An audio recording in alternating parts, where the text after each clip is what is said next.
Welcome back to all my 40k fanatics out there, and a special shout out to all my cronies. This video is for you. After Ark of Omes attachment came out, we have had a lot of theories, a lot of new lists, a lot of new list ideas. The point drops, everything have been crazy for our armies. And I know a lot of people are looking for Necron warriors, but today, that's not what I'm bringing. No warriors? No warriors in this list. Zero warrior list, zero objectives secured, no Voc Dynasty. Surely you have the Silent King. No Silent King either. No. So, but we'll get over to that in a minute. If you guys haven't subscribed to the channel yet, please do. Like, share, turn on the bell for notifications so you can see when these videos come out. I'm DJ Timms, laying the long, ready to bring you another epic battle of Warhammer 40k. Last week, your Votan did a number on my Grey Knights. Yeah, it went pretty well for me, so we'll see how this goes. But at that time, you had a couple more points to spend. Today, you bring. What are you bringing from Ark of Omens today? Well, I'm not doing the Ark of Omens detachment yet. I'm playing a tournament this weekend, Saturday the 14th at Sweets and Geeks in Medina, Ohio. And I'm taking a patrol for that. We are using the updated points, so I'm using the points from the Ark of Omen book or from the new Data slate. And I'm using anything related to Data Slate, but I'm not using the Ark of Omens detachment. I'm taking a patrol. But yeah, that's the way I built the army out today.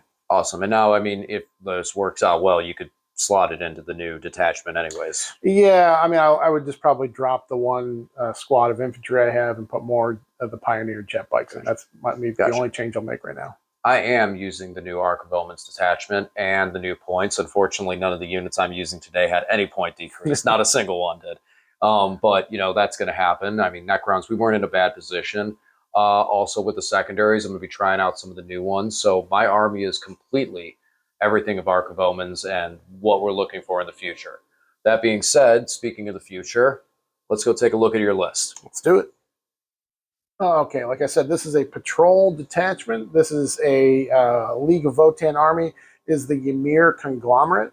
That means my whole army gets a 5-up invuln, except anything with a 2-up armor save. That means the Hecatons are going to have a 4-up invuln, and the Einhir Hearthguard, that's the little Terminator guys, they're also going to have a 4-up invuln because they're a 2-up armor save. In addition to that, all the guns have an extra 4 inches of range, and anytime I'm shooting at something with a judgment token on it, if I'm within half range of the guns, I get an extra pip of AP. So my HQs, I have a call that's been upgraded to a high call. She has the Warlord trait Ancestor's Eye, which just means during the command phase, she can give out 2 judgment tokens to 2 different units instead of just 1. She also, because she's an upgraded high call, she can give out the full rerolls to 1 core unit, kind of like the Space Marine Chapter Master rerolls. And any core units within 6 inches of her will get rerolled 1s to hit. My other HQ choice is the Forge Master. That's the upgraded Iron Master. He is the kind of like the Tech Marine. He can repair 1 vehicle for flat 4 wounds. Because he's upgraded, he can do the flat 3, plus anytime he's got one of his guys with him, he does an extra one, so it's flat 4 in the repairs. In addition to that, during the command phase, he can give a +1 to hit in the shooting phase to any vehicle or core unit within 9 inches of him. In addition to that, once per battle round, he can 0 out a failed armor save for a vehicle that's within 6 inches of him. And once per battle round, he can reduce the cost of a war gear stratagem by 1 CP. In addition to that, he's got a pretty good gun and a pretty good close combat weapon. Because we're doing a patrol, we've got 1 infantry unit. This is 1 10-man Hearthkin Warrior squad with bolters. Got lots of the upgrades on them. Magna Rail Rifle, L7 Missile Launcher, Medic Pack, Scanner, and then the comms device as well. We've got 2 elites. We've got a 7-man squad of Berserks. They have the plasma axes, so they have a strike profile and a sweep profile. New for me, I've got the Einhir Hearthguard. The Hearthguard are the Terminator type Votan. So these guys have 2 wounds apiece. They're toughness 5. They have 2-up armor saves and 4-up invulns in this unit. They also have they reduce damage by 1. So 2 damage weapons takes 2 of those to kill them. Their weapons, they have a grenade launcher on the shoulder, so all of them have a D6 shot, strength 4 AP1 grenade launcher that has in this league has a 22-inch range. They have Vulcanite disintegrators. This is a 3-shot, 22-inch range, basically like a pistol. It's Vulcanite. That means 6s to hit automatically generate a mortal wound. It's not in addition to regular damage, so any 6s to hit with their pistols will create a mortal wound. Other than that, they're just strength 5, AP1, 1 damage, or AP0, sorry, AP0, 1 damage. We've got 2 6-man squads of the Pioneer bikes. The jet bikes have a 12-inch pregame move, 12-inch regular move. Each squad has 2 of the rotary cannons on it. Each squad has the scanner upgrade, searchlight upgrade, and the comms upgrade. And then we've got 2 of the Hecaton land fortresses. Both of them have bolt cannons all around, and then one has the SP heavy conversion beamer, one has the Magna Rail. And that would be it. DJ, what are you bringing? So today I'm bringing a Novak Dynasty. That gives me a +1 to all of my charge rolls, as well as when I get charge, or heroic, +1 to my AP. On top of that, my command protocol is going to be the Hungry Void, which since I'm Novak, I'll get both directives. So now when I get charged or heroic, on top of +1 AP, I'm also going to get +1 strength, and any 6s to wound in combat are going to be an additional AP1. Starting off, I have 3 9-man squads of Scarabs. They're auto-wounding on 6s to hit. 5 Wraiths with 2 damage, strength 6 claws. 4 Wraiths with the double attacking whip coils. Out of the Novak Dynasty, I can get up to a 5 with a 1 command point strat, so they can end up getting 10 attacks apiece, or 12 off my Technomancer. More on him later. I have a single Spider with a Gloom Prism, which isn't going to help me much in this fight, and a Particle Beamer on him, so he's got 12 shots. Then a 3-man squad of Spiders with 1 Gloom Prism. Again, not going to help me much now. And 3 Particle Beamers. So that squad looking to put out 36 shots by themselves. Strength 5, AP0, 1 damage. 2 Chronomancers, because nothing's better than a 5+ invuln on some Scarabs. As well as with their Aeon staves that can ignore invulnerable saves. And I've had a couple times I've thrown a 1 command point on him to give him a second attack just to try to finish off a 4-up Warlock. Overlord with a Scythe and a Resorb. For 2 CP, I'm making him a Ferion, so he can do 2 more my Will Be Dones. A single Technomancer, who's truly my Warlord. He has the failsafe Overcharger to give +1 attack or +D3 attacks to a Canoptek vehicle or monster. Otherwise, it's just a bonus attack of 1, so Wraiths and Scarabs will get 1 extra attack. He has the Veil, and he also has a Canoptek control node to give +1 to hit to all Canoptek units within 6. I also gave him a Warlord trait, Thrall of the Silent King, to add 3-inch range to all of his aura. So now he's looking at a 9-inch bubble of +1 to hit for Canoptek units. Over into my elites, we have, continuing my elites, we have the 2 big boys, bringing them back. Void Dragon and Nightbringer. Void Dragon is going to start off with his signature power as well as Sky of Falling Stars. And the Nightbringer is going to start off with Antimatter Meteor and his signature power. I'm going to spend 1 CP to be able to take them in a new detachment with Ark of Omes. So, all in all, I'm going to be spending 2 CP for my Ferion, 1 CP for a Warlord trait, 1 CP for a Relic, and 1 CP for double CTAN, 5 pregame, so I'm going to start the game with 1. My secondaries today are going to be all 3 of the new Necron ones, so we can try them out regardless. Purge the Vermin, Treasure of Aeons, and Ancient Machineries. And for that, I am going to be doing the new, the Ark of Omens release and what the rules are on those. We don't have the Ark of Omen book yet, so we'll be using the Nephilim GT pack. We're using mission number 22, Conversion. This is 5 objectives, deploying from the table quarters. This is a hold 1, hold 2, hold more mission. The mission special rules, leading from the front. You only get your CP if your Warlord is on the table during your command phase. The bonus object, or the bonus primary, is Corrupted Ground. You get 4 victory points if you control the objective marker in your opponent's deployment zone. 2 victory points if they control 1 or more objective markers that are in no man's land, and you lose a victory point if you do not control the objective marker in your own deployment zone, and that's at the end of the player turn. All right, so for us, the table's pretty evenly balanced. Move some terrain around a little bit, but other than that, it's just a matter of who deploys first. Lane, what secondaries are you doing today? Today, I am taking no prisoners. You have a ton of wounds on the table, a lot of which will reanimate, so I'll be able to score some points there. Yeah, they will. You've also got 6 characters, so I'm taking Assassinate. And then I'm also taking Lay Claim, which is a Votan secondary. Basically, after we deploy, I'm going to give you 3 markers. You're going to place them on the table. I just have to control those at the end of the game. I get 5 points for each one I control at the end of the game. So rules as written, does it have to be this table? It just says table, so I mean you can. It has to be outside of your deployment zone, so it's the table upstairs is out of my deployment zone. Kitchen table's fine. Awesome. So that's gonna be a tough one for you to score at the end of the game, since you don't have any flyers. Well, your bikes do. No, I do. I'm gonna fly right up there. All right. Well, with that being said, we're gonna make it easy for this and just roll a dice, lane, odd or even, and then you can pick if you want to deploy first or second. So odd or even? Odd. I'll take it. It's a big foam dice. That's a 1. Do you want to deploy first or second? I'll go second. You're going to play second? Mm-hmm. All right. We'll be back after our deployments. All right. So both me and Lane are deployed. I went for a more defensive approach. All those guys standing on top of the building are on the first floor of that ruin. I got my C-tans up in front. Thought about hiding them, but I don't think I can hide everything. I'm not going to be able to, but I want to try and stay as defensive as possible in case Lane goes first. I don't want to have him give him just a free shooting gallery to just remove too many units on the first turn. Both squads of Wraiths are hiding back here, as well as my Chronomancers. And I got 1 Scarab squad over here in what we're treating as dense terrain. Also, after I deployed my army, Lane had me place the Lay Claim objectives. That's what's called Lay Claim. Yep.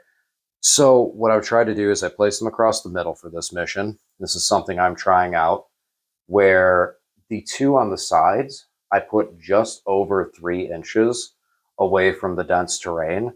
So this way, if Lane wants to take them, and he can't take also the claim of the -1 to hit to try and make it easier for me to pick off those guys if there's 1 or 2 left late in the game, because he doesn't score those till the end of the game. Right. Going over here to Lane's deployment, why don't you talk about it a little bit? I got the 2 6-man bike squads ready to go there. The Pioneer jet bikes have a 12-inch pregame move, so if I'm not going first, I can adjust and kind of pull back a little bit. If I am, I can move forward so I can shoot some stuff. This Hecaton here has the 10-man infantry squad in it, the Hearthkin Warriors, so that they can move out and get on that objective a little easier. I do like that both of these don't have Berserkers in them today. Yeah, this one has Berserkers. It's a 7-man squad, just because the points were a little weird. I've got the Terminators, the Hearthguard, the Einhir Hearthguard back here behind the building. They do have a relic that allows them to teleport once per game, so I can throw them somewhere on the table if I want to do that. And then we've got the Forge Master here, and his unit stretched out, so he's within 6 inches of both Hecatons. All right. So I am surprised that you are very defensive with the Hecatons. Is that just running out of room to not be able to put them out further? Well, I don't want to get them charged turn 1 by a mob of Scarabs that I have to then spend 2 turns shooting off me. So I wanted to make sure that they were a little bit further back. The Pioneers, the jet bikes, I can move those back if I need to. So now looking across the field and you see the Necron waves, a lot of stuff hidden in the buildings. What are your initial thoughts of what, if you go first, if you go second, where's your mind going for that? Well, if I go first, I will probably try to move this bike squad over here, put a couple shots on the Satan, and also see if I can kill a few Scarabs. Which one, Nightbringer or Void Dragon? I mean, I'll probably try to put a couple shots into each of them, just to pick a few off. And the Pioneer Bike Squad has 18 2-damage autocannon shots, so I can probably split my fire in a way that at least does some damage to each of them. And this Hecaton may be able to get over here and put in some shots too. Right. I'm looking that if I go first, I'd like to possibly veil those spiders over onto the other objective, where I can get the scarabs to kind of meet up with them and over here. yeah, spread out the where I'm reanimating, where I'm covering. Void Dragon Nightbringer probably just have to move. I want them to move forward.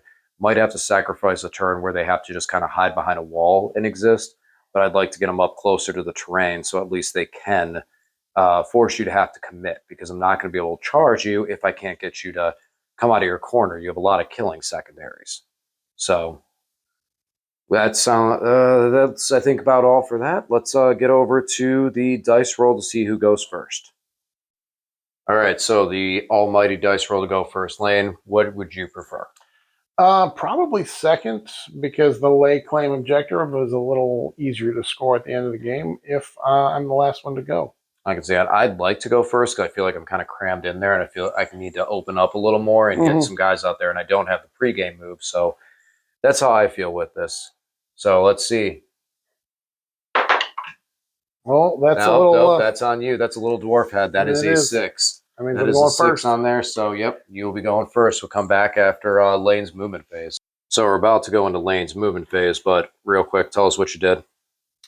I just did my pregame move, so I've got a unit of, I moved these guys 12 inches up here, and then these pioneers just moved a little bit. I want to keep them within 6 inches so they get the chapter master rerolls before they go off and start shooting things. Yeah, these guys are having a pretty tasty line of sight going right down there. So now you get to actually move them again as well, right? Right. All right, well, let's see what happens now. Okay, I decided to play aggressively here with the Votan. So I moved this unit of pioneers over so they can get some shots on scarabs, on 2 different C'tan that are hiding behind this building over here. I moved up the Hecaton so he can get a few shots. This Hecaton can get a few shots downrange at some scarabs. This is just dense, by the way. Even though he might have his sight block, we're counting this brick into it as just dense terrain, so the scarabs behind it can be seen. Yeah, so that terrain doesn't block line of sight, but it makes it -1 to hit. Still got the Hearthguard back here with their Deep Strike deny, so he can't jump or veil anybody over there. We've got the Forge Master trying to keep up with his Hecaton that was moving. He gave the Hecaton +1 to hit in the command phase, so this one's hitting on 2s.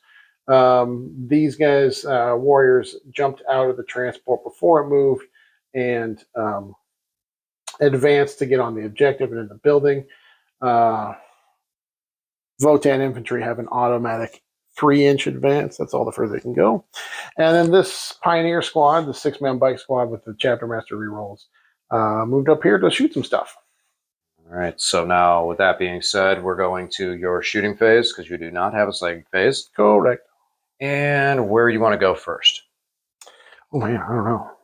You got some of the C'tans that you could fire on. I mean, you only can do 3 wounds to each one of them in the shooting phase, but they are there. You definitely want to start doing some damage to them. Yeah. And then there's the scarabs behind the wall. And then, so I think I'm going to start with the squad here that has the chapter master rerolls, and I'm going to divide up some shots into the C'tan scarabs. So you're looking to multi-shoot? Mm-hmm. All right. Are you leaving the wraiths alone behind the wall right now?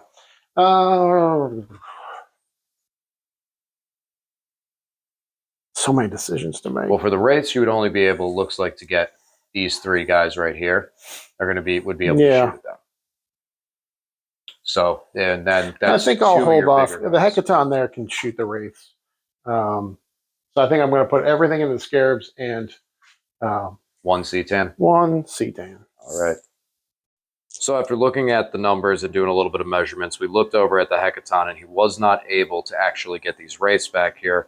So that kind of changed the direction of where Lane's going to shoot now. Instead, he's going to shoot with the Hecaton first.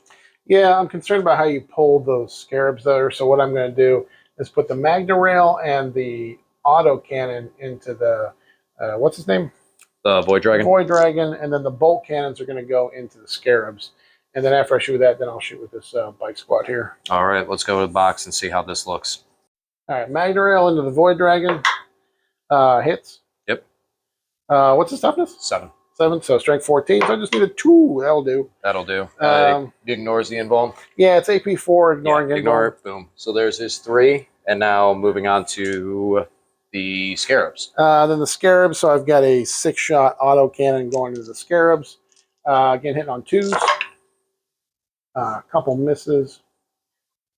These are strike 7. Scarabs are T3, right? Yes. So these will be 2s to wound. Ooh, a couple more 1s. So that's 2 at AP2 on the Scarabs. 2 damage apiece. 2 damage. All right, so that's a base. Any other shooting from him? Yep. And now what do you got next? This is going to be 12 bolt cannon shots. All right. Hitting on 3s again? Hitting on 2s. Because he got a +1 from the Forge Master in the command phase. So pull out a couple 1s. These are strength 6. So once again, wounding Scarabs on 2s. Those more 1s, but that's 3, 6, 7. That's 7 at -2. 2 damage apiece. These are 2 damage apiece. Mm-hmm. So that's base, base, base. 2 wounds remaining. So you're going to get 4 bases in total. Yep. And is he done shooting? That is all his shoots. All right. So reanimations on 4 bases. Let's see. So we got 1. Definitely there's 1 back. And, ooh, nice. Looks like I will get 2 Scarab bases back. Killed 4 and 2 came back? Killed 4, 2 came back. But you still get all the points for the ones you killed for no prisoners. All right. Okay, so Pioneer Squad with a full Chapter Master reroll. I'm going to put these 3, are going to put everything into the Wraiths. This one has eyes on the Scarabs, so he will put 1 on these. These 2 guys don't have anything they can see because the Nightbringers or the Void Dragon's already lost his 3 wounds for this phase. So and I pulled that 1 Scarab they were able to see. Yeah, so they're not able to see anything.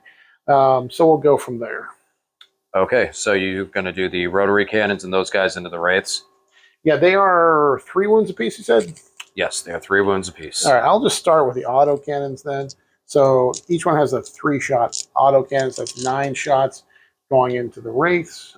Hitting on 3s, re-rolling all. Yep.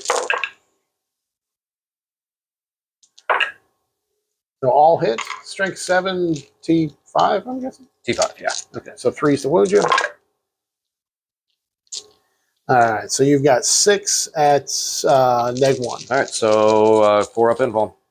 Do they ignore cover? Do they? Yes. They do ignore cover? Okay. Yeah, they've got a... Because I have the command protocol up that would give me +1 for cover, so I'd be able to actually get a 3 on it. But no, 4 up invuln, I'll stop 3, so I take 3. Yep, 2 damage apiece. 2 damage each. So that puts 1 down, and 1 has 1 wound left. All right, now you got the rest of the guys in the squad. Well, now those are the auto cannons. So these are the rotary cannons, the 2 heavy weapons. Each one gets 9 shots. So this is 18 shots, hitting you on 3s. Rerolling everything. Rerolling everything.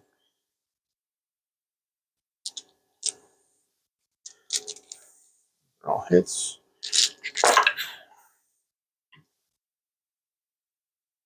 Whole bunch of hits. These are strength 6, so they will be wounding on 3s also. Okay. And they have AP. AP2. Okay. And then they're 1 damage each? Yep, these are 1 damage apiece. So you got 7 AP2, 1 damage apiece. All right, 4 up invuln. Boom. Boom, boom. Those were the fails. So we saved 4. We're taking 3, 1 damage apiece, you said? Mm-hmm. All right, so that'll finish off the 1 that you took down, and then 1 guy's going to be left with 1 wound. Yep. Does that conclude their shooting at the Wraiths? Yeah, nobody else in that unit has eyes on the Wraiths. So I will do the reanimations on the 2 that you dropped. Yep. And I will get 1 back. Nice. So now you're moving over to the Scarabs? Now I've got 1 more jet bike who's going to shoot at the... Yeah, 1 more bike from that squad that's going to shoot into the Scarabs with his auto cannon. Okay. So hitting on 3s, rerolling everything. 3 hits. Mm-hmm. Strength 7, so 2s to wound.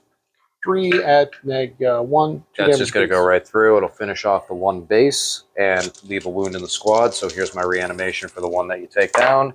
And in fashion, does not come back. No, you got a couple models back. Yeah, already. I did really well in the other ones. All right, talk to me, Lane. You spent a command point? I spent a command point anytime the bike squad with a searchlight shoots something. If you spend 1 CP, you can put a judgment token on it. So I did that there. The reason I did that is I can spend 1 CP for this squad to reroll all hits when they target something with a judgment token. I just want to make sure those Scarabs are gone. So it's going to cost me 2 CP this turn, 1 for the Judgment Token, 1 for their full rerolls. I'm going to have this one Pioneer shoot the Nightbringer. The other one's going to go all in on the Scarabs, try and wipe them out. And that one Pioneer does have a rotary cannon? Yes. All right, let's go over here and see what he can do. All right, let's see what happens to this Nightbringer. There's no rerolls here because the Nightbringer doesn't have a Judgment Token yet. Let's see here. 9 shots from the rotary cannon. That's just one rotary cannon there.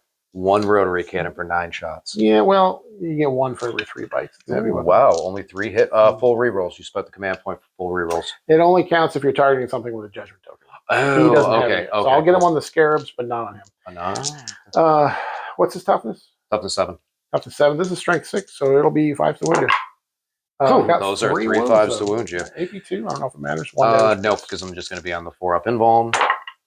And I'll stop 2 and take 1. So he takes 2 damage or 1 damage? 1 damage. 1 damage, all right. And then this is the auto cannon. 1 hit there, strength 7. It is 1 wound. This is a 2 damage weapon, right? AP1, 2 damage, right? Okay, 4-up invuln. He's not going to fail it. I'm going to spend a command point trying to re-roll that because otherwise that might push the Nightbringer. He doesn't. So he's still going to take the wound, and I'm going to spend a CP, so he'll go down to 6 like his buddy. Okay. And then you're going to do the rest at the Scarabs? Yep. Ooh, this will be bad. So Pioneers did their 3 wounds to the Nightbringer, so both of them got their wound cap for the turn, and, well, yeah, bucket o' dice.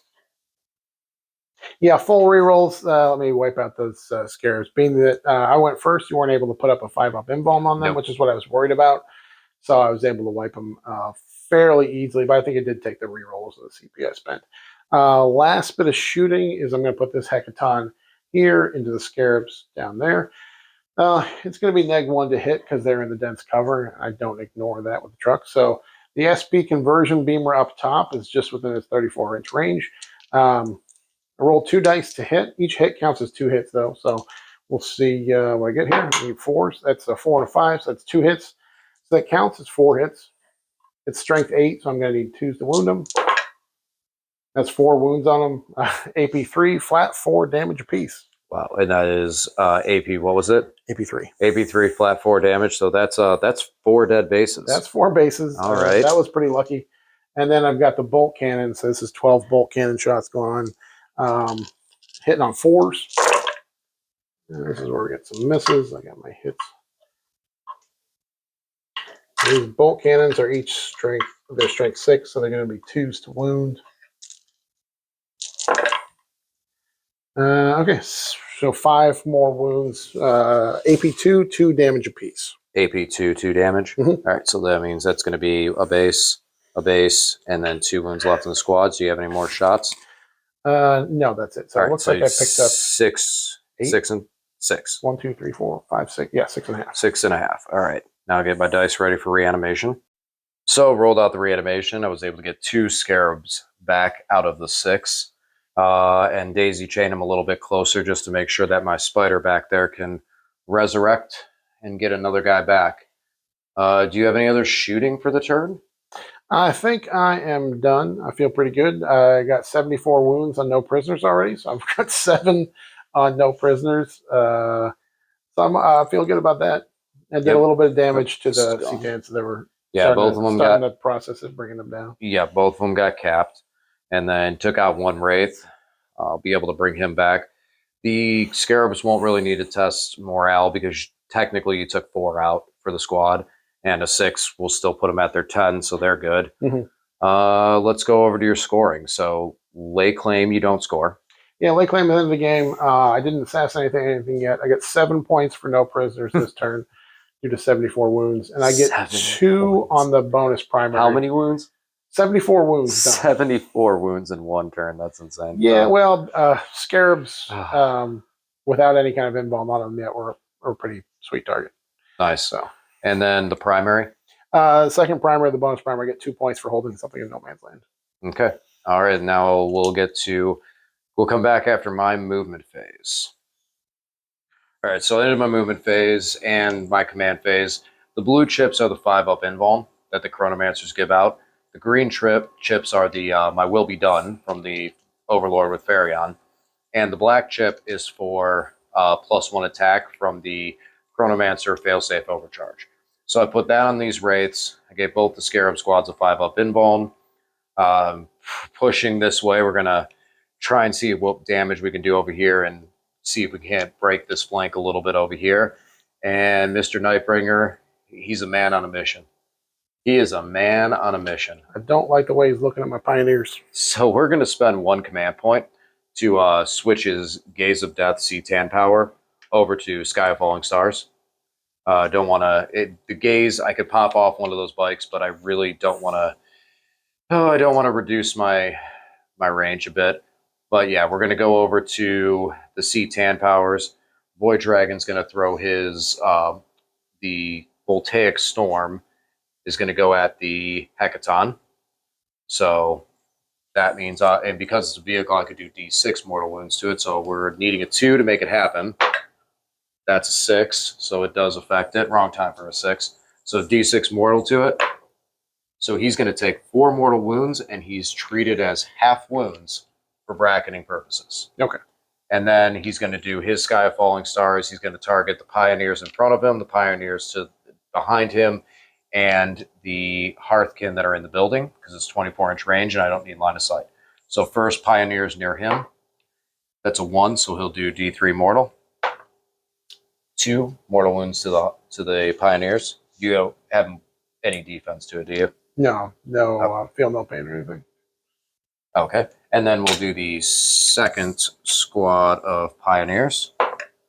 And that's successful because it's under the number of models for 2 mortal wounds. And then the last one is the Hearthkin Warriors in the building, which is successful. And that's going to be for 3 mortal wounds to them.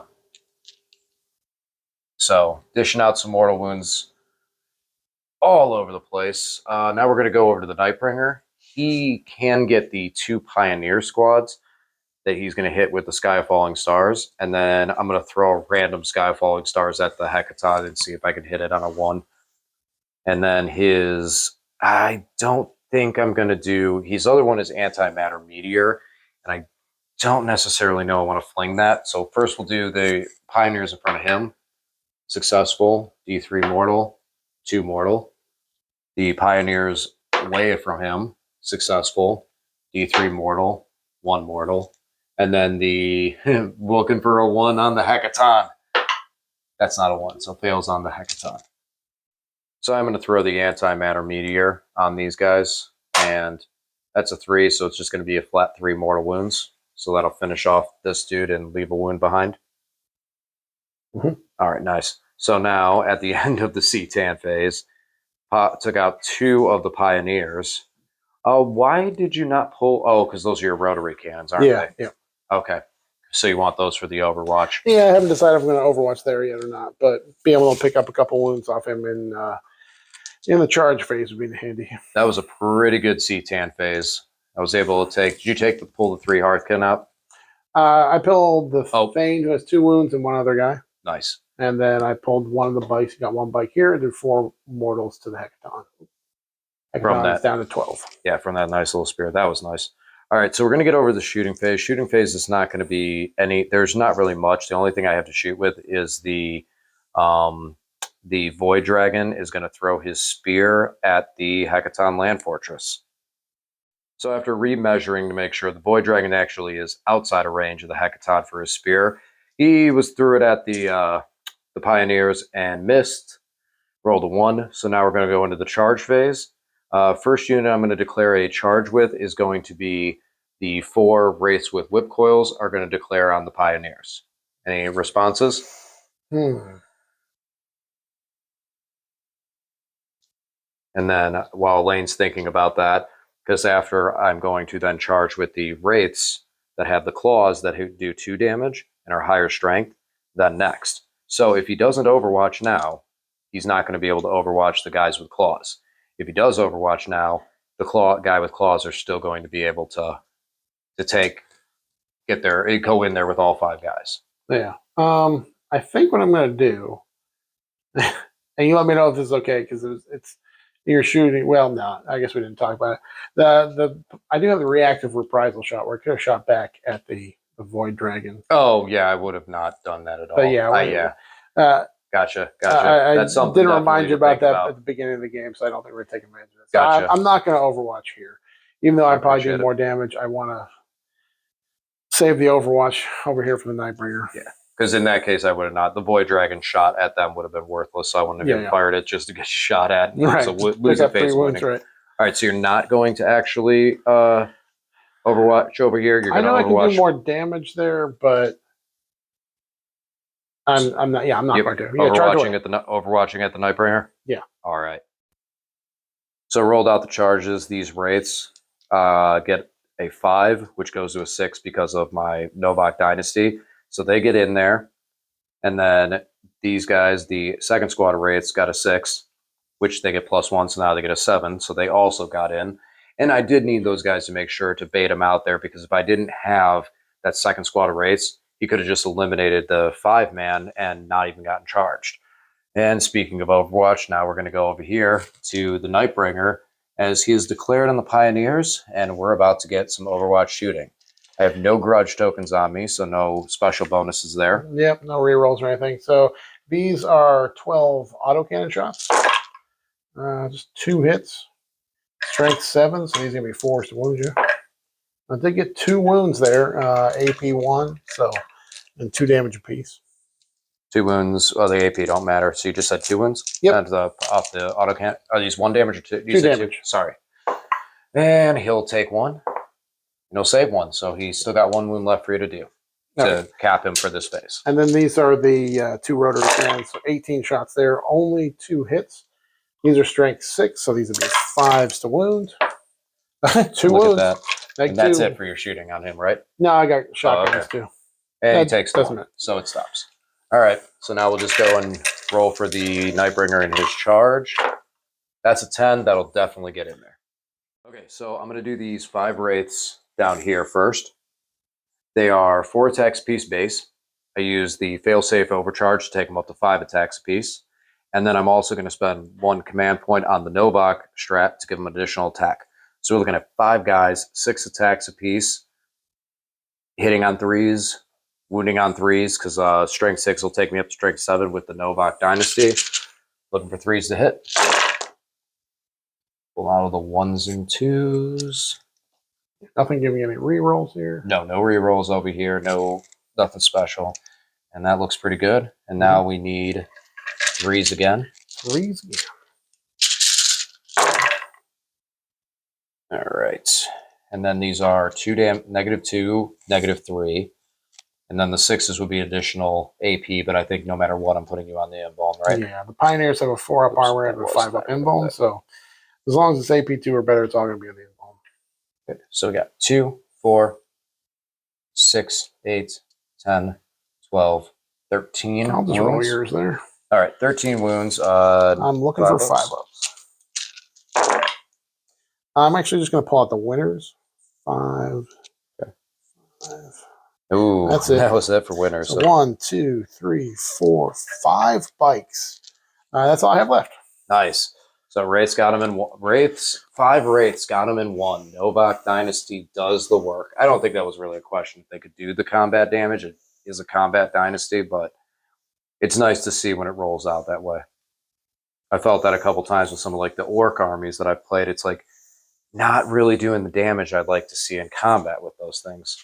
So, all right, good job, Wraiths. I'm going to have to pile in them. I piled in. I got to consolidate them, consolidate these guys, and then we're going to go over to Senior Nightbringer.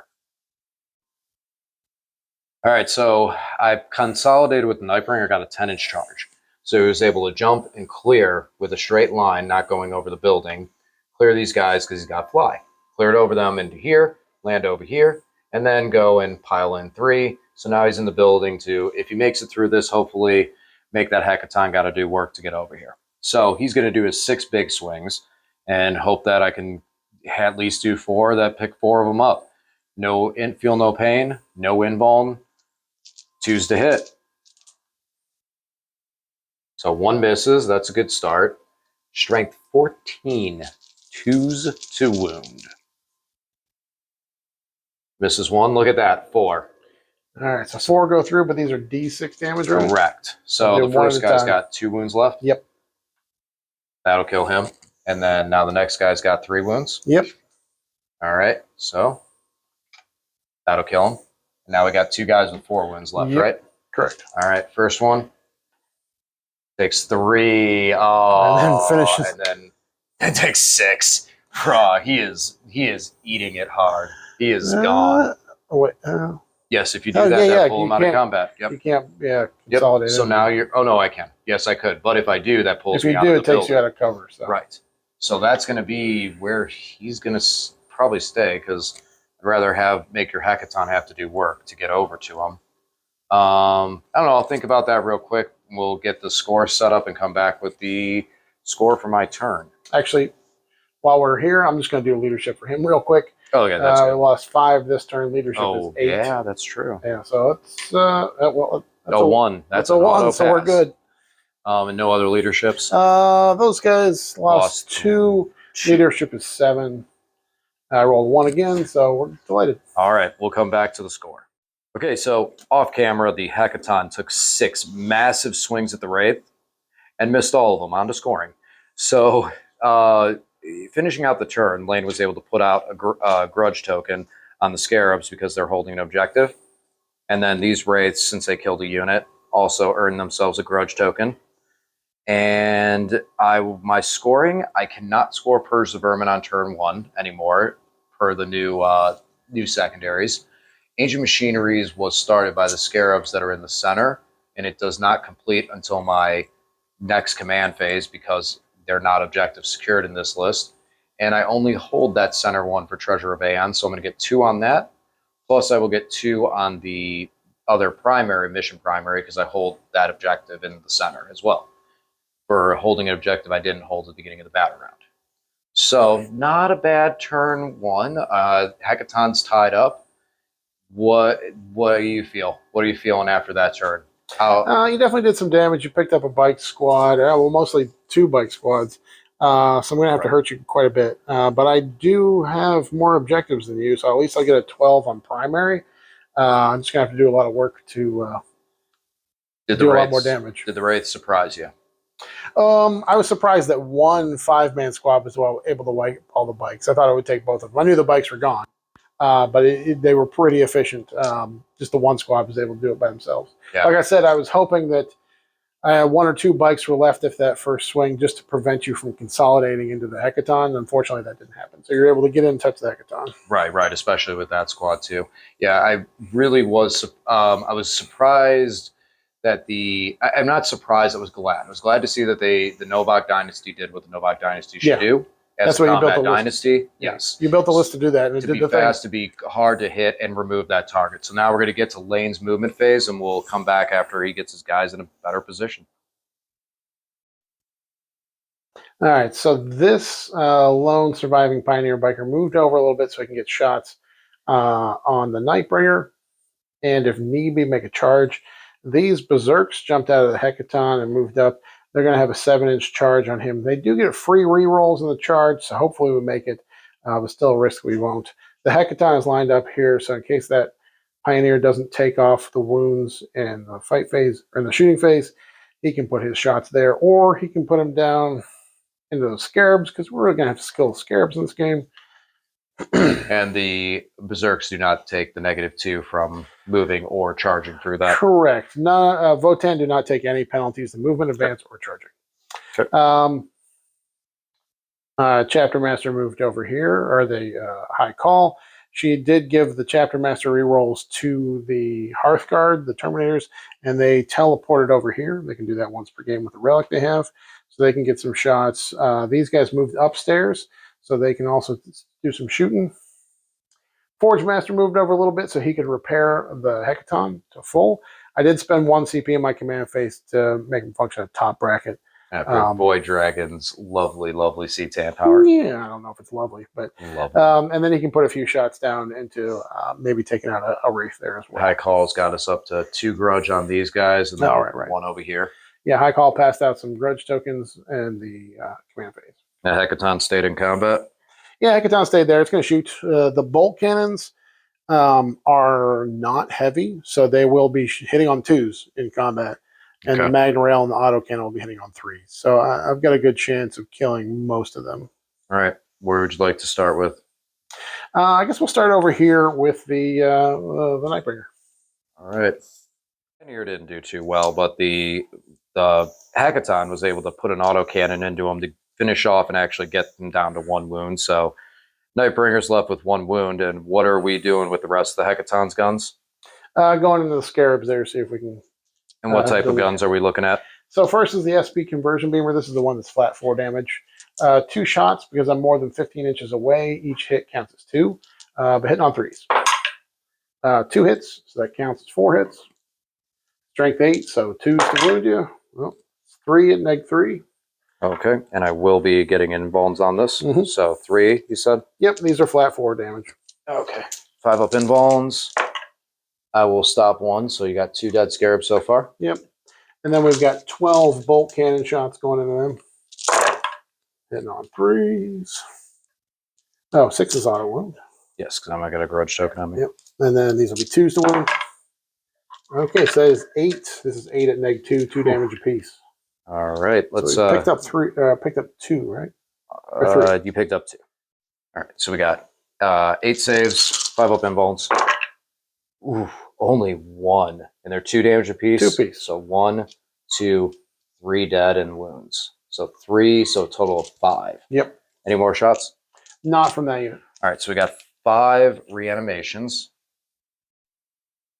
So to speed things up, I rolled the 5 dead scarabs. My protocol shift over for the turn to have a reroll 1 dice, which stuck. So I'm going to end up getting 2 of these guys back from the Hackathon, and 3 will be gone. So 5 up invuln doing its work, keeping a couple scarabs around. Didn't do too hot in the second roll, but reanimated 2 back. So we got 6 still there and 2 wounds in the squad. And Lane's moving over to this Hackathon, shooting in combat. Yep, shooting in combat. They got functioning at top bracket because the CP spent. They got +1 to hit from the Forge Master. So the Magna Rail and the autocannon are going to be hitting on 3s in combat. Magna Rail first. Hits. Yeah, and 2s or 3s? Either way, that gets through. Yeah. So that's AP4. It's going to be at least 8 damage and ignores the invuln. Okay, so one right down. And now you got your autocannon. And then the autocannon, this one will also be hitting on 3s. We got 2 auto wounds. These ones hit. Strength 7, so 3s to wound you. That's 4 at -2. Okay. So I got 4 up invulns on my wraiths. And I will stop 2, take 2 damage each. Yep. All right, so it's 2 wraiths down, no wounds in the squad. And last is your bolt cannons. Bolt cannons, these will be hitting on 2s. They'll got 4-1. Strength. This is strength 6, so it's going to be 3s. The 5 and the 6 auto wound. All right, looking for 3s. 3s. Ooh, that was a good. That's not so good. It's a total of 8 at -2. -2, so it's going right back up to my invuln again. 4 up. And drop the dice. All right, so yeah, that was. So damage 1. Damage 2. These are damage 2. Okay, yep. So those are saves. That was a fail. So 1 more goes away, and then you're going to put 2 wounds in the squad, so 1 will have 1 wound left. So that means that I'm reanimating on 3 wraiths. Yeah. And I have a reroll in there as well. So we'll get 1 wraith back, and the reroll won't matter because nothing else happens. So 2 wraiths will go away. No. All right, wraiths got 3 die, and 1 comes back. So we've got 3 left in there and a wound on a guy. And we're moving over here to 5-man Hearthguard. They're going to be firing into the wraiths that are out in the open. And the 4-man wraiths probably with 1 judgment token on it.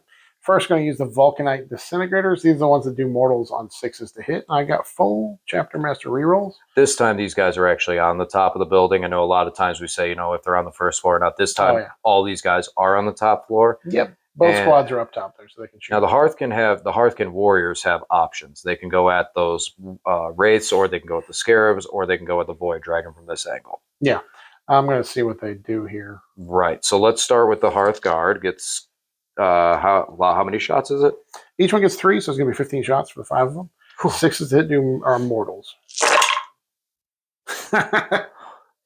Not a single. Not a single 6. You know what? I'm just going to be angry about it and reroll all of them because they've got the Chapter Master rerolls. Come on, give me some 6s. There we go. 4 of them. 4 of them. Nice. Yeah, I got some 1s and 2s that missed. These are strength 5. Your T5, right? Yep. So you're needing 4s. These will be -1 at this range. Okay. So these are not in addition to damage. They're just 4 mortals. Yeah. And the attack sequence ends with those mortals, and then you got 2 armor saves. 2 armor saves, 2 AP 4-ups. Okay. And nice. Look at all those dwarf beards. heads. Look at all them. All right, so you take 4 mortals from that. All then they've got 5 grenade launchers. Each one is going to be D6 shots. Okay. So these are my number of shots. And not too bad. So 4. And it's how many shots a piece? 2 D6 shots a piece. D6 shots. All right, I'll give you a second to get that counted out. All right. So all right. These are grenade launcher shots. Hit on 3s. 6 is automatically wound. Full rerolls. 6 is auto wound, and then you got full rerolls. No mortal wounds off these guys. No, not from the grenades. And what's your armor penetration? So these are going to be AP2. Okay, so I'm still going to be on the end ball. These are strength 4, so I'm going to need 5s to wound you. Though. I like that. 4 more? 5 more? 5 more. I can count. Yeah, you got a total of 9 at -2 there. 9, and like you said, they're -1, so it's going to be on my invuln. Get that dwarf out of there. All right, so we'll stop. These are this one's kind of roll. Yep. Hey, look at that. All right, so what's the damage? 1. 1. All right, so you had 2 wounds left on the guy, so this will finish one off, and this will take another one out. So you're going to have 3 dead, no wounds left in the squad. Is that the end of their shooting? That's all for the shooting. All right, so now we'll do the reanimations, looking for the 5s. And we'll get 1 back. And even with the reroll, it won't give me another one. So I'll just get 1 guy back over there. So there's a nice little gap for your Forge Master to put a beam through and try and hit those wraiths that you left 2 left in. Yeah, it's a graviton gun, so it hits on 2s. I'll hit. No auto wounds. These are strength 5, so 4 is to wound you. Just 1 wound. It's going to be flat 3 damage, AP3.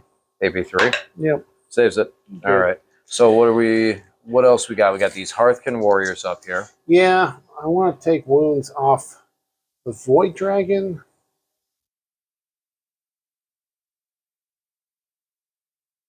Oh, man. That is a decision.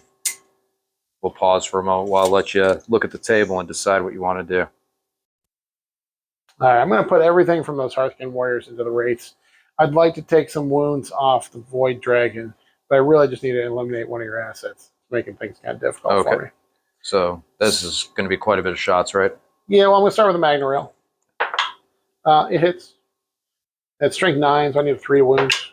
Wounds. All right. So that's going to be AP 1 wraith. 5. Yeah, it's 3 plus D3. So 1 wraith dies. Okay. And then the missile launcher hits. Also wounds. It's AP 2, so saves good. And then we've got 12 bolter shots. 12, and then they're just single shots. Yep, single shot bolters. 12 bolters? 6 guys with bolters. Each one gets 2 shots. Oh, they always get 2? Yeah, different type of bolter. It's not rapid fire. It's an autarch pattern bolter. It's got 24-inch range. Oh, okay, AP 1, okay, gotcha. Strength 4, but always 2 shots. Gotcha. Now they've got a comms device, so they are re-rolling 1s. No auto wounds. We'll need 5s to wound you. Yep. Don't think I'm going to be able to do it. Not that attitude. All right, so you just need to fail all 3 of these 4-up saves. You can do it, DJ. All right, here you go. For epic reasoning, I'm going to roll these one at a time. First, so you do have an AP, right? Yeah, it's AP 2. AP anything. All right, so 4 up invuln. Oh, fails 1. And he No. saves it, so he'll live with 1 wound at least. Ooh, he'll live with 2 wounds. The one that you destroyed, reanimation, that is not even on a reroll. So 1 goes away, 1 stays alive. So Lane's moved over to the charge phase, and to accelerate some of the game, we were going to take some dice rolls out. He needs a 7 over here, and his first dice roll on the charge is 2s. Berserks re-roll their charges for free, so Looking for that 7. maybe it's 7. That's a 5. That's nothing. a 5. Berserks fail. Oh, no. That means I'm going to have to charge no. him in to see if he can do something. Let's see if he can make it first. Do it. All right. Well, he gets the 3. That'll do. It's a 3. Boop. Okay, now we'll go over to the rates and stuff. So Lane, this is after post charge. What happened here? They say it's the charge phase, but I didn't make the important charges. So it was the lack of a charge phase. I wanted these Hearthguard to get in to these race, but I needed a 9 and failed that. I even spent a CP and re-rolled it and still failed it. These guys got in the Forge Master, and he might pop one of those things, but I'm not. That's not going to be enough. Then Berserk's, of course, failed over here, but I got the Pioneer in, hoping that maybe he scrapes that last one off. But so I don't have any happen. command points to interrupt, so it's on you of where you want to go. We can. I think the fans want to see this solo Pioneer. I don't know if they're fans making his stand versus a Nightbringer with fans, 1 wound remaining. Here we go. 3's the hit. Too bad you didn't have a judgment token on. 5's the wound. 1 wound. There's 1 wound. I do have 1 CP. I do have 1 command point. So 4 up invuln. That's a 6. That's a 6. Why you do this to me? Nightbringer lives. Now we'll go to your next declared chargers. Yeah, Well, they're although gonna the other one. consolidate. And Okay, and we'll let you get your dice situated for that. every one of these guys in this unit has a different attack. So, All right, we'll get you there with the dice situated. all right. So the Forge Master unit has 5 different models in it. And each one gets a different attack. So I'm going to start with the one with manipulator arms. He gets 2 attacks, 2 hits, 5's the wound, 1 wound.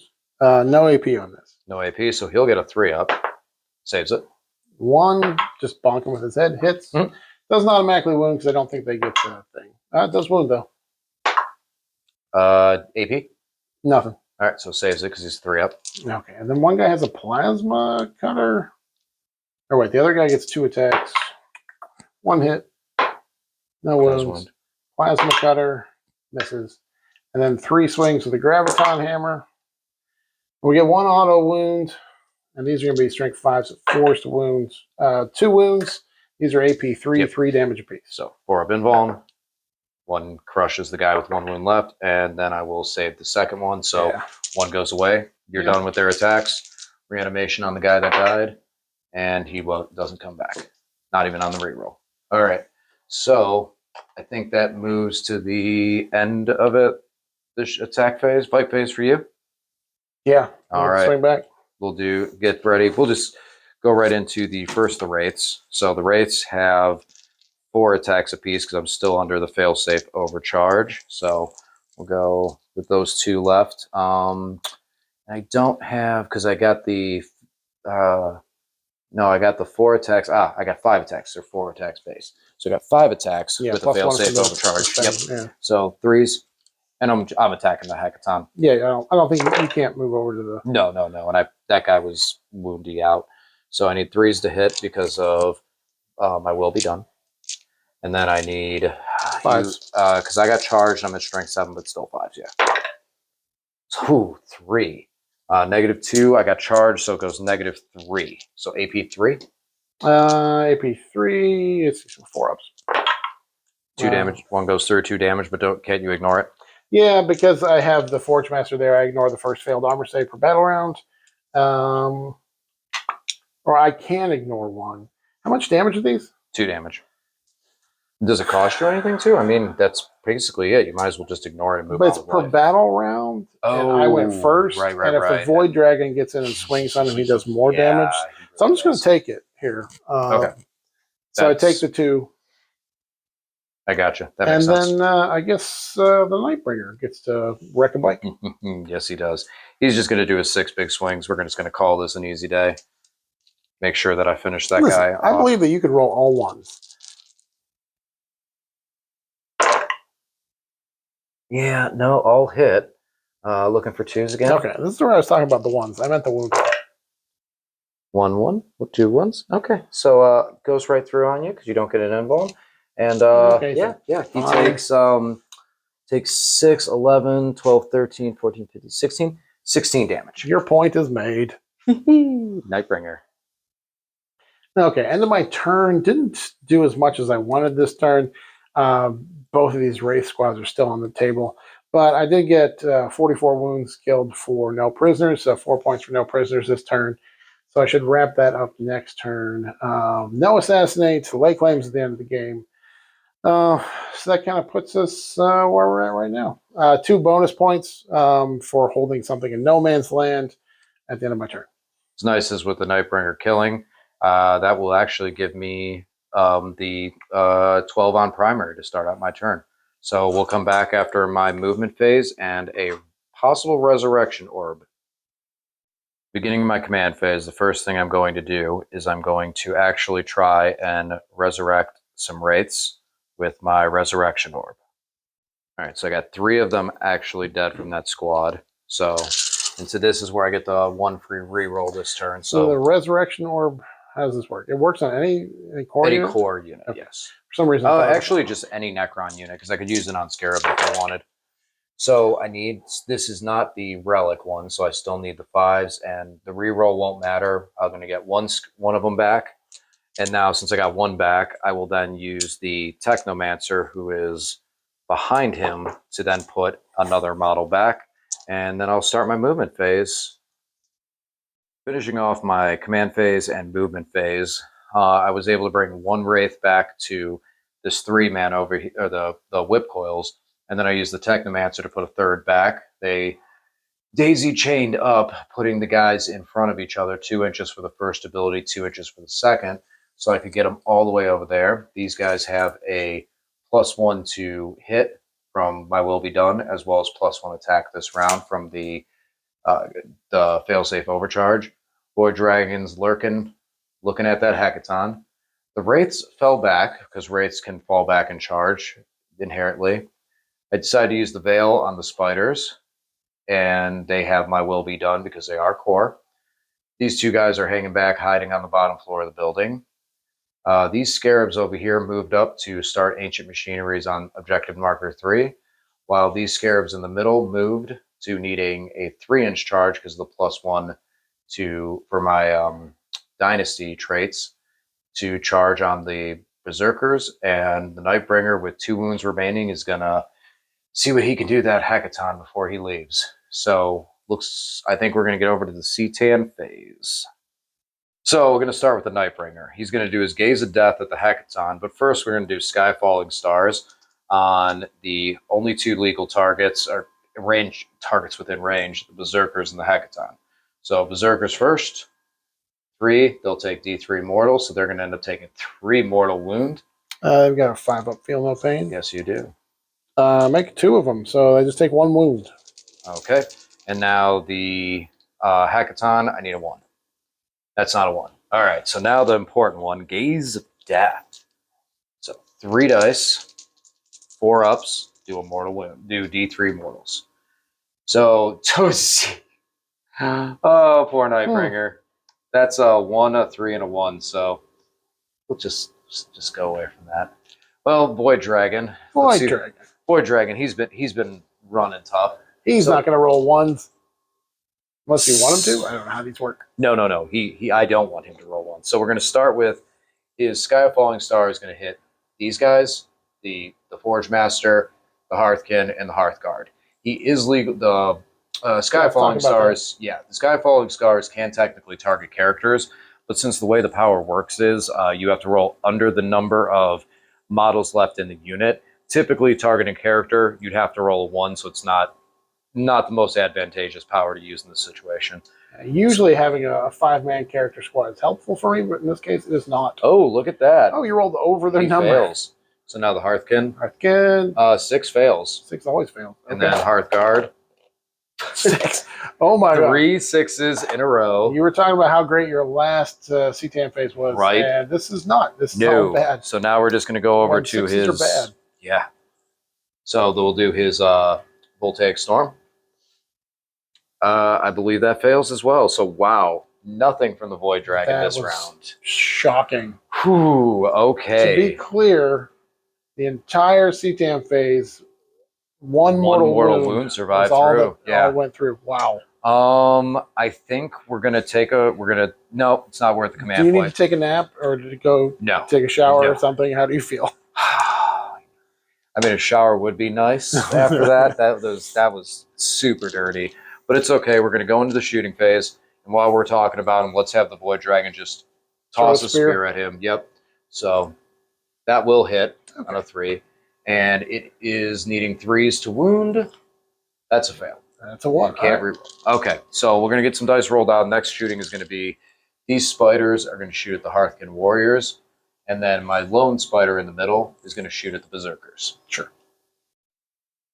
So my 3-man squad of spiders gets 12 shots apiece because it's a particle beamer for 6. They each have 2, 12 shots of each, 36 shots for the squad.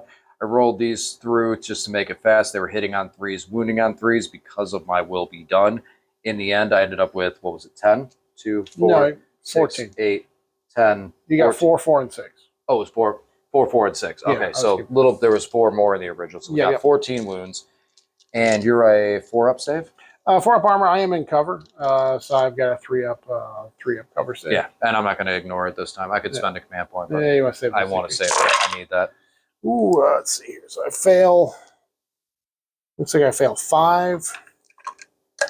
Medic pack zeroes 1 out, so I take 4 wounds. So that's 4 guys gone? Yep.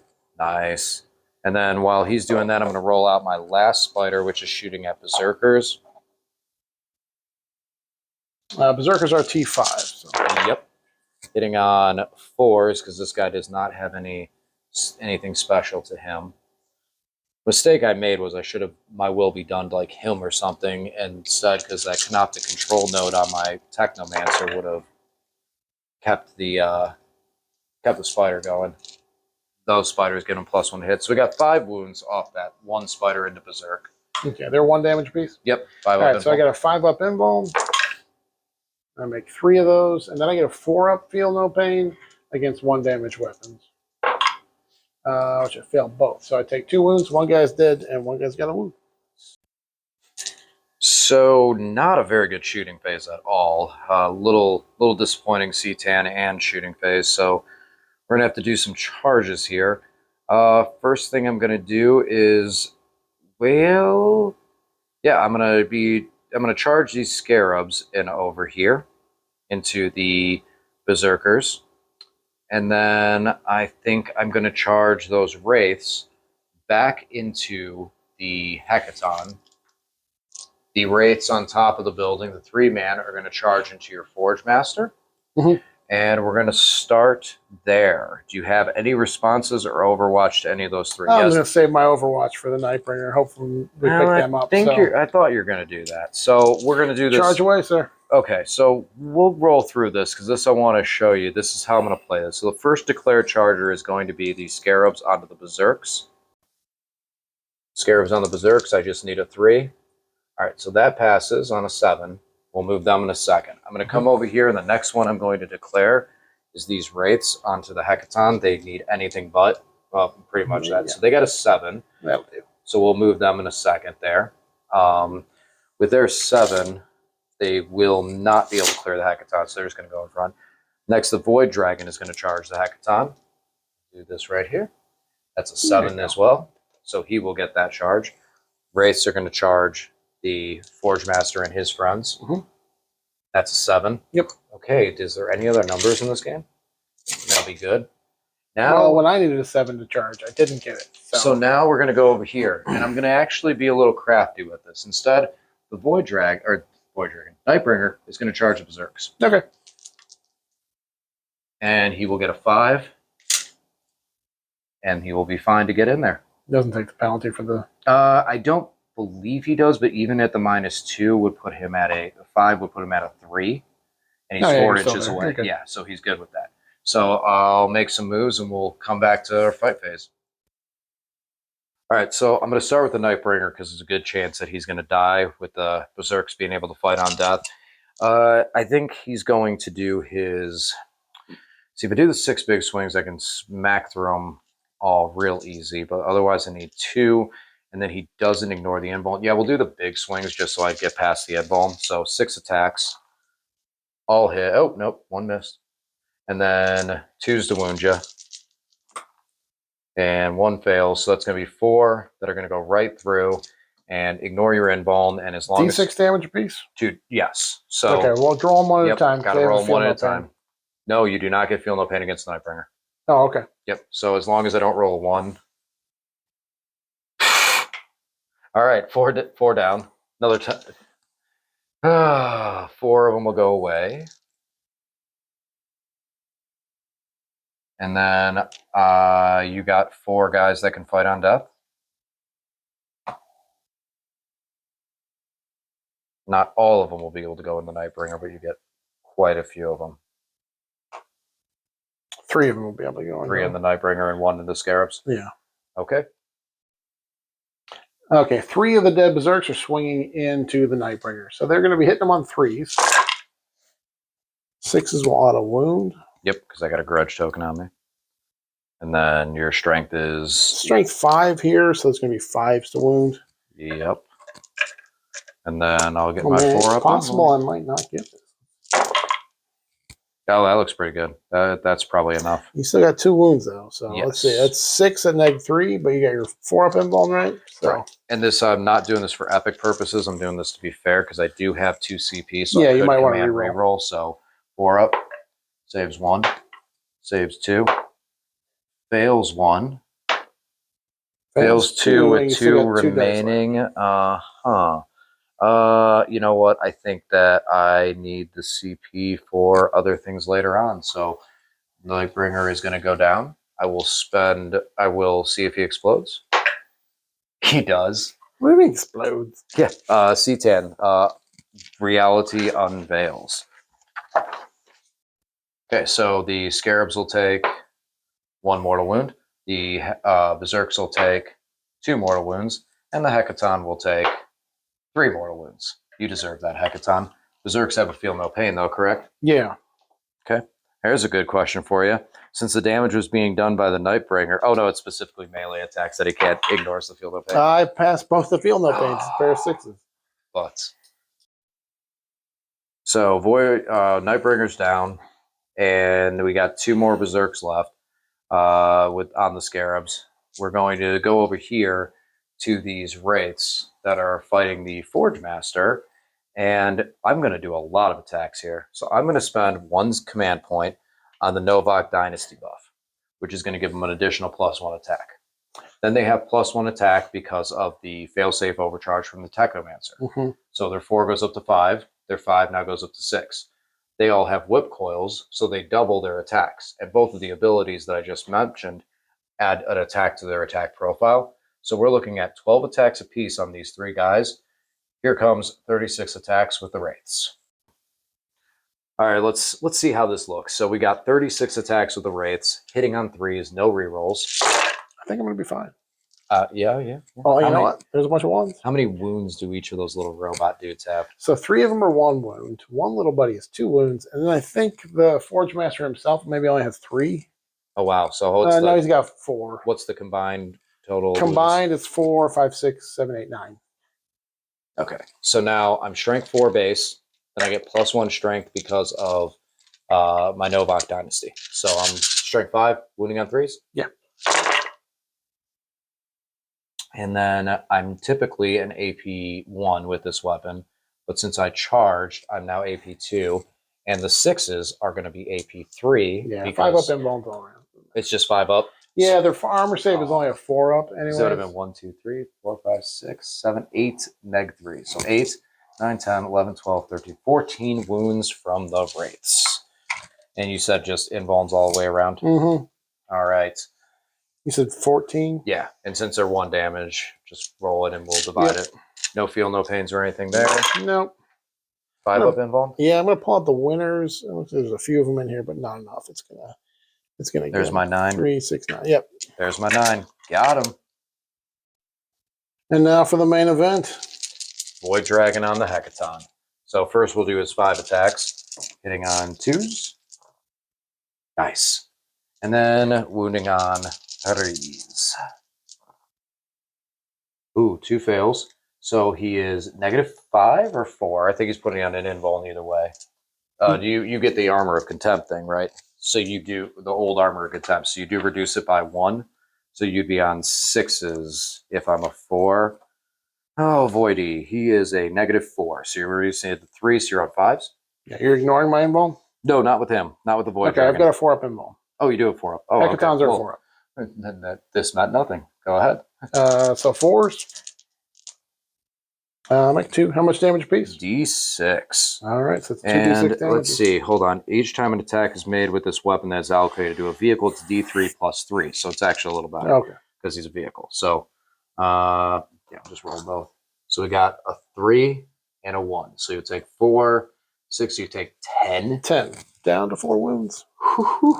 And then his tail does D6 attacks. Oh, tail. 5 attacks. Again, hitting on 2s. And this time he's going to be on his base strength of strength 6, so wounding on 5s. So he's going to do 3 wounds at -2. Wounds. Oh, 2 wounds. I'm sorry. Yeah, I picked it up right. 2 wounds at -2. So that'll go to -1, so Yep. these will be 3-ups. Pass them both. That'll do you there. That'll do you. So now we're going to move over to the Wraiths. I'm going to spend 1 command point to give them +1 strength for Disruption Field. So they're strength 6. They get +1 because they charge for Novox, they're strength 7. Then they get +1 for the Disruption Field, so now they're going to be strength 8 so that they can at least wound you on 4s. Mm-hmm. So hitting on 4s because I did not buff them. And I'll take it. I'll take it. It's above 50. And the strength 8, so we need 4s again. And there's 3 that go through. So he's negative. They're -2 +1 for Novox. So we're sitting on -3. You're reducing it back to a 2. Yeah, So still going to be 4-ups. 4-up invuln. Yeah, I'll do these one at a time in case I want to reroll any. Fail. 2 damage apiece. Yep. Fail. I'm going to CP reroll that. That's a fail. Got him. Does he explode? No. Nope, doesn't explode. So finishing on my turn, I'm going to get a 4 on Ancient Machineries because I completed the center one in the beginning of the command phase. And then I started on Objective Marker 3. I'm going to score 2 on Purge the Vermin for just my home field objective marker because the Hecaton and some Hearthkin stopped me in all these spots. And then I'm going to score 2 for the mission primary because I do hold an objective in the center. And Treasure of Aeons, I was able to take Objective Marker 1 and Objective Marker 3, so I will score 3 points on that. As we scoot over to Lane's turn. Lane, how are you feeling going into, what are we into now? Top This is the 3? beginning of top of 3. Yeah, I don't feel good. I don't have enough assets left. So I'll kill some more stuff, I suppose, but it's not going to make a difference. All right. I'm not going to have much left for turn 4 and 5. Let's get over into your movement. All right, so Lane's got the Hecaton moving up to take some shots at the Scarabs. Yep. And they're staying in combat over there. What are we looking at? What are you thinking, Lane? We got... I'll just try and kill these Wraiths if I can. Try and pick up both squads of Wraiths. And I'm going to have to deal with that. Obviously, the Void Dragon, because he's coming for me. Mm-hmm. So... And we got a block of spiders still moving up, too. Yeah. They could do some work. All right. So we're going to go into the shooting phase, it looks like. Yeah. I'm going to start with the Hecaton down here. Shooting in the Scarabs. All right. All right. Hecaton fired on the Scarabs. Killing 4, reanimating 1. And we're moving over here to the Hearthguard. Yep. Hearthguard. Start with their Vulcanite. You spend a command point, so they're hitting on 2s. They do not have any rerolls. Correct. But the Wraiths, they're shooting at the 2 Wraiths. No, the unit of 3. They're going to shoot at the unit of 3. Okay. Yep. Either way, they have 3 grudge tokens on them. Mm-hmm. All right, here we go. So hitting on 2s, 6s are mortals. This is with the 1s. 4s, 5s, and 6s are auto wounds. Because of my grudge level 3. Yeah. Your T5, I got 2 hits here. I need to roll the wounds. Or so you've got 3, 6, 9. 9 wounds at -1, and then 2 mortals. All right. All right. 4 up invulns on the wraiths. So there's 4 saves, 5 saves. All right. So you did 1 mortal wound, 2 mortal wounds. So 1 more will finish off that guy at the end, and then you'll kill another one. So 3 dead. So 3 reanimations on those guys. Nope. I got grenade launchers on them, so I got 5d6 grenade shots. Okay. So you have 1 guy with 3 wounds left. Okay. And what's 5 grenades? They're d6 shots apiece, so that's a pretty good roll. Yeah, this probably will be enough to take them out. I should hope so. So 5, 3, 3. And then what's the strength on them? 4, 3. There's strength 4, but you have 3 grudge tokens. So hitting on 2s, 4, 5s, and 6s automatically wound you. Applaud the 1s because they miss. 2s and 3s, I need to roll the wound. All those are auto wounds, so we should be getting them.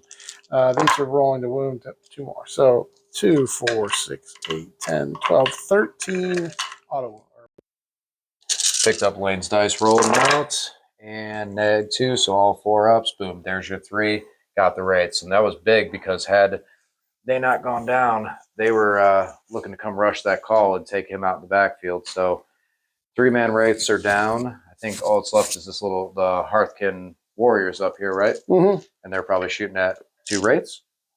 We'll put the Magna Rail into the Void Dragon. Okay. And the missile. Yep. Magna Rail and missile into the Void Dragon. Yep. Magna Rail. Hits. It does not wound. Missile. Okay. Hits. Does not wound. Great. All right. Get your dice ready and we'll do the... Okay, yep. Bolters. They have how many judges? 3. So that's 6 will get them. 1 wound. Just 1 wound on them. Just 1 wound on a 4 up. And takes 1 wound. So 1 wound, 1 damage? Yep. Okay. So the high call sniper status takes out the Wraith, doing what the Hearthkin warriors were not really able to do. Yeah, she'd given herself full chapter master rerolls, and all of those she's only got 4 shots from her bolter. It was enough to pick up another Wraith. Nice. So now I think, yeah, I'm going to have the Hearthguard multi-charge both the Void Dragon and that last Wraith there. Okay. And you get 6. I'm ignoring terrain because of the relic, so I think I should be within 6 of the Void Dragon. Yeah, I'm within 7 base. So okay. And even though you're on the top floor, that doesn't affect you? Right. The relic they have, the Warp Strike relic, lets them ignore terrain. All right. So we'll be back after we get all these moves. Hearthkin warriors join the fight. And so which one of them? Obviously, you're going to do your Terminator boys first? No, do the Hearthkin first. Yeah, okay. You can't interrupt, so I'm going to see how much I can, finish off the Wraith. Yeah, that's true. Okay. I don't think I'll finish them off with that. Take them down to 1 wound. All right. So my 4 Hearthkin warriors, you get 2 swings apiece, so 8 swings. Hitting on 3s, but auto wounding on 4, 5s, and 6s. So that's 4 wounds on him, no AP. 4 wounds, no AP, so he'll get a 3 up. And he'll take 2? 2. Okay. And did he have wounds from the high I felt call? like he had 1. I think you had one that was wounded and she did 3 wounds. So I think that might actually finish that him. would. So I think I'm going to spend a CP and try and do a reroll, which is sloppy. I should have rolled them 1 at a time. Oh, no. He still goes bye-bye. All right. So now you move over to the Hearthguard on the Void Dragon? Yep, all the Hearthguard going into the Void Dragon. No CP left. All right. Well, we should just roll this one out. All right. So ending Lane's turn, we got first 3 points for assassination with the Void Dragon, or the Nightbringer. That was last turn. I forgot to mention that. But you capped out to no prisoners. Yeah, so we're up to 15 for no prisoners now. And then nothing else. That was it. Wraiths got beat up. All the Wraiths are off the field. Yeah. Void Dragon was able to only pick up one of the Hearthguard. And my Scarabs are still just fighting the good fight over here. Mm-hmm. We got one Berserk off the Scarabs, and then the Berserk turned around and took out a Scarab. So we got one-on-one, one-on-4 combat over there. And so we'll move into Necron turn 3. So at the end of Lane's turn, he also scored 2 on the mission primary. During my command phase, I was able to put Scarabs in both of the Scarab squads because the Spider can put a Scarab in each unit within range. So he's going to put one back in both of them. And give these guys a 5-up invuln. Don't have a way of starting Ancient Machineries this turn, but just moving up. These spiders are going to try and shoot at the Hearthkin after we resolve the C10 and see what he can do. If he can do some damage and try and get rid of some of these Hearthguard before we go into the shooting phase. The Technomancer is going to give the failsafe overcharge over to the spiders as well, just in case I need to charge and finish off those Hearthguard and get the C10 out of combat. He needs to stick around. Oh, and he's going to be going up to 7 wounds on Living Battle. So, time to C10 power. So, after the C10 phase, the C10 was able to do nothing to the Hearthguard, but he beat up the Hearthkin. And then we go over in the shooting phase. These spiders are going to declare 36 shots on that one Hearthkin warrior. And now the spider over here shot on the Hecaton and failed.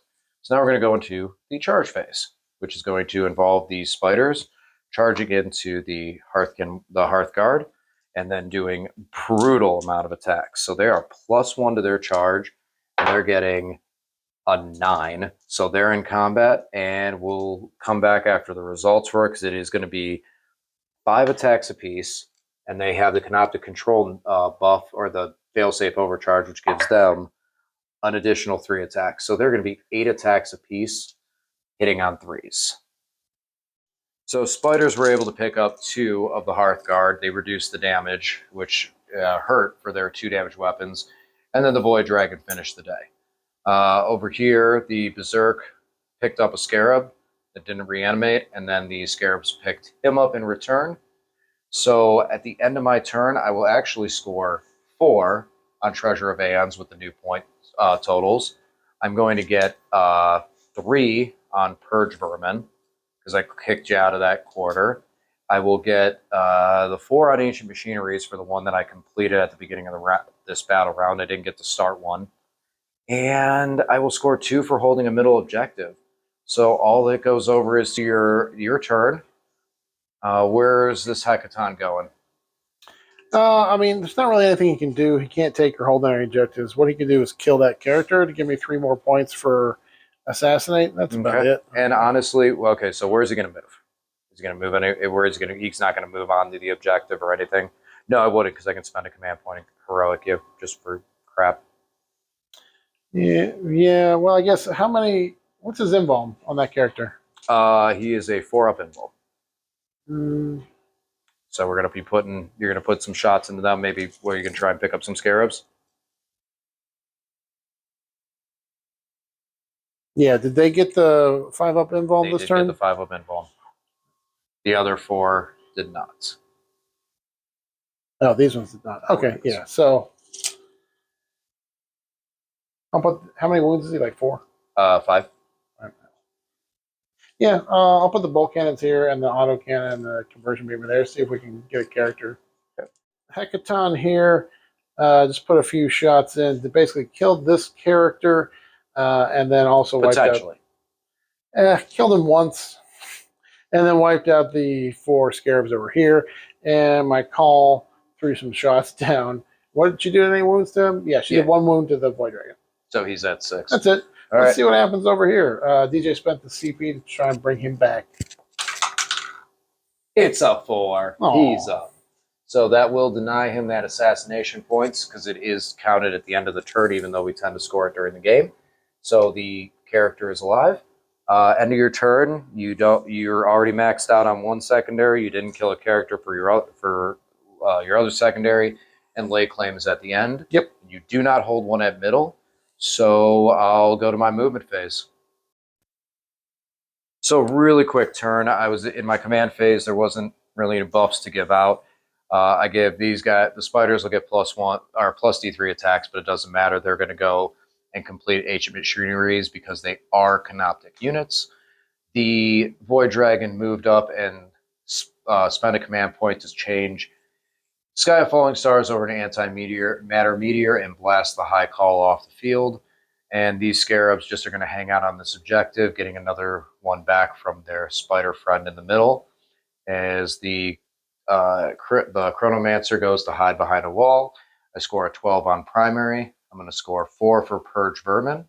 I will score, don't score Ancient Machineries this turn because it go to the end, the next command phase. And I will score 4 again for Treasure of Aeons. Lane, you got your Hecaton. Can he make it anywhere to take a shot at the Chronomancer to try to finish him out? Yeah. Yep, I wasn't able to hide him. All right, so he's going to move over there. I assume you're going to put are you just going to put everything into him just to make sure he's dead? Yeah, I mean, I'll just kill him. That's the only thing that's worth it. I don't think you'll have enough to burn the scarabs down with the bolt cannons on the 5-up. Do you have enough there? Not with the fact that you have to probably dedicate. No, I have to get 12 through. Because if you miss so you're just going to put everything into this guy to finish him off? Or do you want to put some... What's his defense? The spider, he's a T6 with 6 wounds. Any involved? No involved. Okay. So what are you thinking you're going to do? I'm going to put the conversion beamer into him, and then all the other shots in the little guy. Even the bolt gun thingies? Yep. All right. So basically a conversion beamer. Let's see what this thing does. Mm-hmm. He's got no judgment on him. I'll CP reroll that. 2 hits. 3s to wound. Just 1 wound. AP 3. AP Flat 3. 4 damage. AP 3, so I'll need a 6. That's a 6. Look what you so did. There you go. Yeah, look what he did. And now you got your... All right, this is the auto cannon. That'll probably be enough to bring him down. All hits. Oh, yeah. 3s to wound. Okay, 5. -2. 2 damage apiece. Invuln takes 2, so he takes 4, and that's all he had. He's gone. So you got him. You got that Chronomancer. Okay. So that's going to give you 3 points for no prisoners. Yep. You won't get any for the primary for the turn. Lay of the Lands and no prisoners is capped, and Lay of the Lands, is that what it's called? Lay claim. Lay claim. Sorry, lay claim would be scored at the end of the game. Yeah, this is turn 5 now. So for that was my turn 5. Yeah, that was your turn 5. All right. So for my turn 5, this is. We'll fly through this real quick. So for my turn 5, I'm not going to be able to... I'll score Ancient Machineries over here because the Canoptek unit will finish it. I'm not going to be able to get over into his table quarter, so that's going to get anything else on that. I'll stay on the objectives that I'm on. I can... No, if he gets here, I still can't... You don't need... You score 4 on primary, bonus primary for holding my home field, okay. So I think you're going to max out on primary. We will do that because he's got the 8-inch move. Just in case, you're right. You're right. Yeah. Thank you for that. Yeah, so he will make the move over there to take that, so I'll get the bonus for the 4 on the primary. I'll score 4 on Treasure of Aeons because I do hold all 3 of the treasure objectives. I'm going to get a 4 on Purge the Vermin because I have the 3 table quarters that you're not in, as well as my home.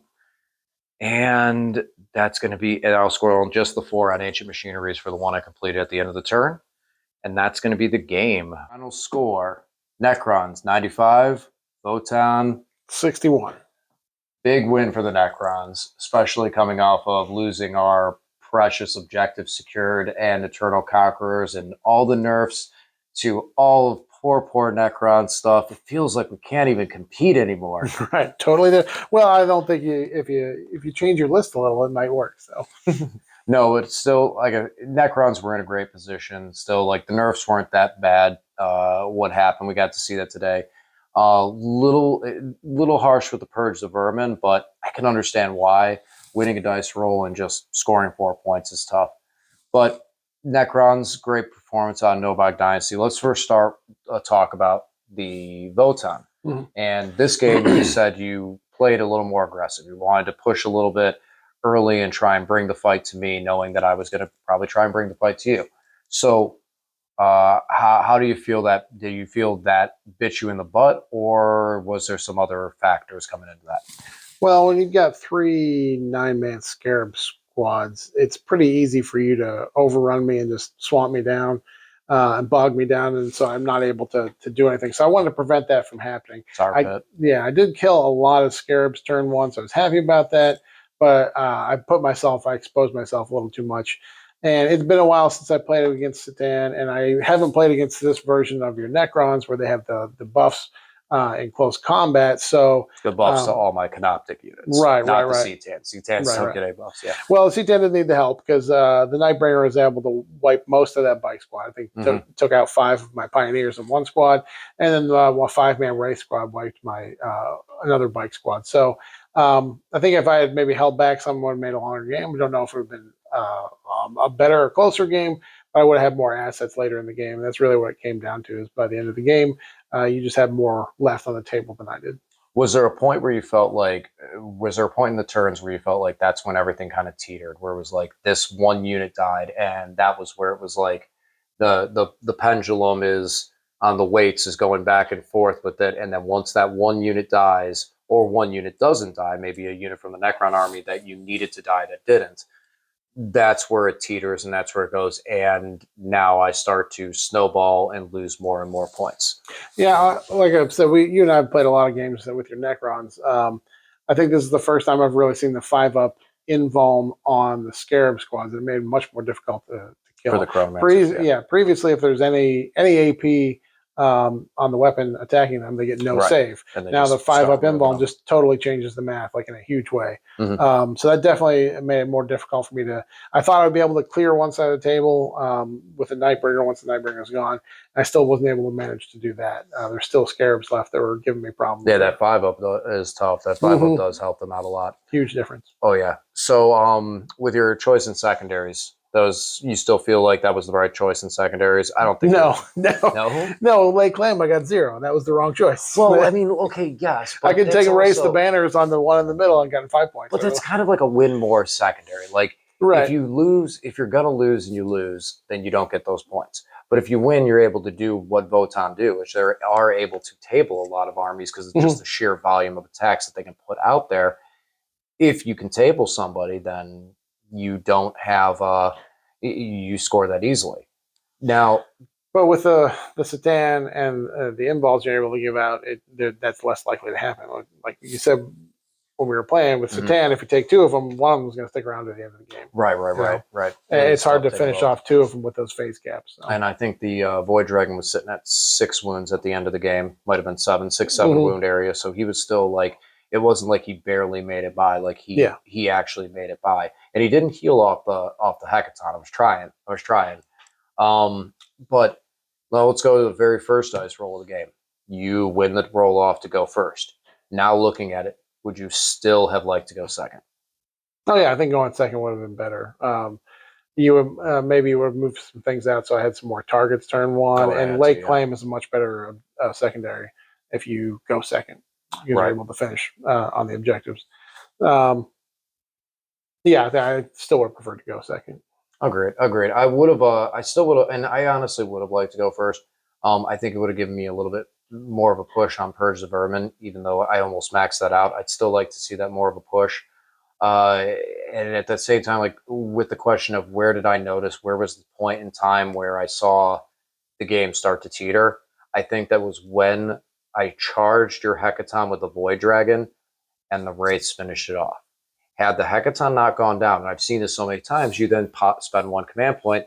Now that Hecaton's functioning at its full ballistic skill, and it's putting some guns onto the Void Dragon to do the 3 wounds and finishing off the Wraiths. And now we're playing, now it's starting to become like a vortex where he just starts sucking in more and more units, and eventually he dies because he's got the damage on him, but not dying that turn. And I think that with the Wraiths and the Void Dragon being able to do their job and remove the Hecaton and it wasn't a hot roll. It was on average roll of what they can do and what their damage is. Well, I think you put Wraiths into the Forge Master first, so he could not zero out any of the damage that the. That was also, I wanted to get him out of the field. Going into him first, finishing him first, and then going into Hecaton just meant that I think the Nightbringer only got 2 of his attacks through, but they were both D3+3 into a vehicle. So if I was able to stop one of those or zero out one of those, it would have saved me at least 4 wounds on the Hecaton. It would have survived probably. Right. So that made a huge difference, and so that was a good strategy on your part, going for him before you went for the,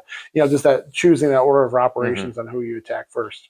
Yeah, that was very helpful on that to make sure to remove him. But I think that was the teetering point where I was like, okay, and now I got this. Now it's time to start spreading out and moving and trying to pick up all the extra little points, get in there.